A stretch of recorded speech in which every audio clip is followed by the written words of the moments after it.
Sarap ng miswa.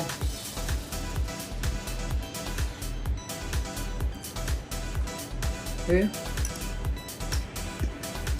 Miswa with itlog. Di mo na kailangan na ngayon kumakain ng karne. Mag-miswa ka na lang. Ito ay miswa na Pinoy style, na luto style pala.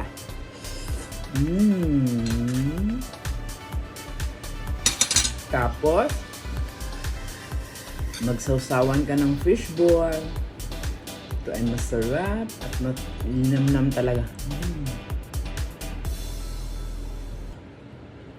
Okay.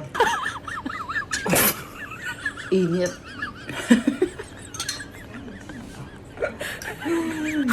Masyadong init. Wala din yan. Kasi kain mo lang siya ng miswa with it. Na matutuloy. Okay?